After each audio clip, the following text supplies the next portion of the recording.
Bienvenue une nouvelle fois sur le plateau du Lingo e-commerce Day 2016 avec Digital Business News. On parle de tous les aspects du e-commerce dans une dimension cross-border, évidemment. Les sous, les pépettes, l'argent, ça compte. Et comment est-ce qu'on fait dans un monde comme ça international pour avoir une activité qui soit dans différentes devises? Eh bien, c'est ce dont on va parler avec Jean-Philippe Bruno. Salut Jean-Philippe. Bonjour Bertrand. World First, en un mot. Votre métier, c'est ça en fait. C'est d'essayer de mettre de l'huile dans les rouages des transactions entre différentes devises.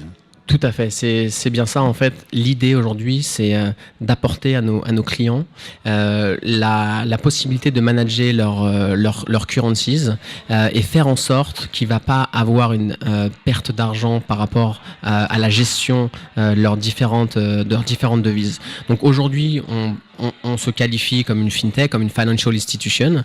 On va aider les entreprises à vraiment, sur tout ce qui est banque à banque, transfert, faire en sorte d'avoir des taux de change qui vont être meilleurs que les banques, des services dédiés avec des account managers dédiés, plus rapides. Et c'est vraiment là qui va être notre vraie valeur ajoutée. Parce que si on attend de sa banque, la banque de son entreprise, qu'elle ramène tout dans la devise qui est la sienne, l'euro par exemple, on a des taux de change qui sont absolument colossaux. On perd beaucoup d'argent au passage, quoi. Donc c'est un peu... Tout à fait, c'est exactement ça. En fait, si vous voulez, par exemple, un seller français avec un compte en euros qui va vendre au UK sur Amazon UK, il va recevoir ses fonds en GBP, donc directement sur son compte en euros. GBP, c'est la livre. La livre sterling, exactement. En revanche, la banque va prendre un pourcentage sur le taux interbancaire. Donc nous, ce que l'on va faire, c'est qu'on va ouvrir un compte en GBP, en livre sterling, à ce seller français, de façon à ce qu'ensuite, nous réalisons le transfert sur son compte en euros, avec bien évidemment des avantages et des conditions meilleures. Puisque vous parlez de la livre, qu'est-ce que change le Brexit possible là-dedans ? Alors, on a vu une grosse dévaluation de la livre après le Brexit. Je pense que c'est encore... ou avant le Brexit, puisqu'il n'a pas encore eu lieu concrètement. Oui, avant le Brexit, on va dire après le référendum. Ouais. On va dire après le référendum, effectivement. Déjà, on a vu qu'à l'approche du référendum, le GBP devenait de plus en plus faible, puisqu'il avait atteint des taux livre sterling euro à 1,45 en novembre 2015. Aujourd'hui, il est à 1,15. Avant le référendum, il était plus aux alentours des 1,25.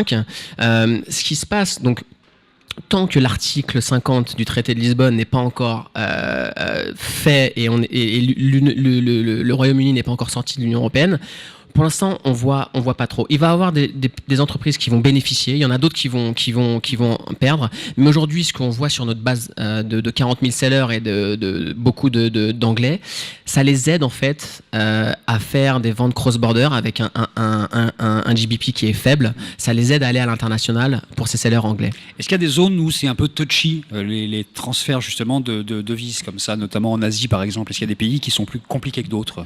Tout à fait. Alors bien évidemment, on va pouvoir aider certains sellers dans certains pays. En revanche, il y a des pays dans lesquels on ne va pas pouvoir les aider car nous n'avons pas les licences, car au niveau compliance, c'est compliqué. Par exemple, aujourd'hui, on a réussi, et c'est vraiment une victoire pour World First, puisqu'on est les seuls sur le marché, à ouvrir des comptes en Japanese yen. Donc, c'est-à-dire qu'aujourd'hui, un seller européen, anglais, américain, peut très bien vendre sur Rakuten au Japon.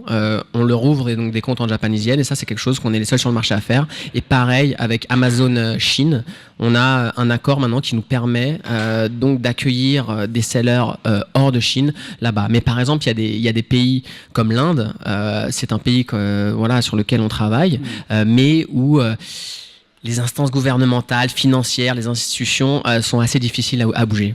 Qu'est-ce qui pourrait vous aider pour qu'il y ait un peu plus de fluidité dans tout ça, finalement, au niveau international? Est-ce que vous attendez quelque chose qui pourrait tout d'un coup déclencher de la fluidité?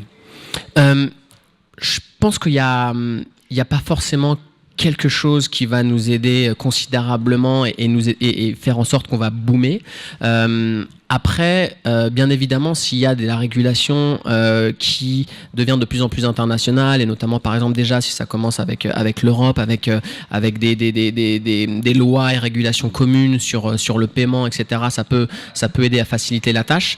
Mais aujourd'hui, nous, notre problématique, on connaît de la croissance organique de 45% en moyenne par an, et c'est vraiment à chaque fois aller chercher des nouvelles licences dans des nouveaux pays pour pouvoir permettre à nos sellers d'aller vendre dans ces pays. Cette dimension, elle est bien prise en compte par tous ceux qui pensent cross-border aujourd'hui, qui se disent qu'il faut absolument que j'ai une partie de mon chiffre d'affaires qui se fasse à l'export. Est-ce qu'ils ont bien pris en compte ce genre de situation-là ?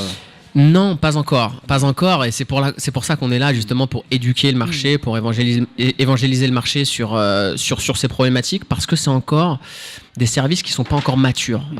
Et donc du coup, c'est vrai que c'est important de leur dire que, regardez, aujourd'hui vous êtes en Europe, vous achetez fournisseur en USD. Vous allez vendre en livres sterling au UK sur Amazon.co.uk. Vous avez différentes devises aujourd'hui.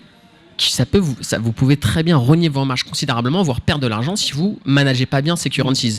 Et c'est vrai que les sellers ne sont pas encore prêts. Bon, on a des sellers qui font plusieurs millions par an, qui eux, là, vont faire attention parce qu'ils voient que ça peut être considérable sur le chiffre d'affaires.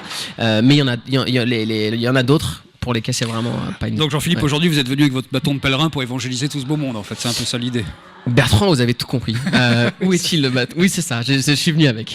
Bon, ben moi j'ai un petit truc pour vous. Ce sont des lunettes, celles qu'on distribue à l'entrée. Chacun les met à la fin de l'interview et me dit ce qu'il attend de fort dans son activité pour 2017. Alors, sur 2017, on attend de recruter de nombreux sellers asiatiques. Donc, c'est vraiment aujourd'hui, on recrute énormément et on attend beaucoup. Donc, c'est deux points qui nous différencient par rapport à d'autres acteurs ou compétiteurs ou concurrents sur le marché, qui sont le Japanese market et également le marché chinois. Donc, de se développer sur des pays qui sont, on va dire, un peu plus exotiques que les majors sur lesquels on travaille actuellement. Exotique, c'est le mot, ça vous va bien les lunettes de soleil. Merci. Exactement. Beaucoup. À bientôt, Jean-Philippe. Merci Bertrand, bonne fin de journée.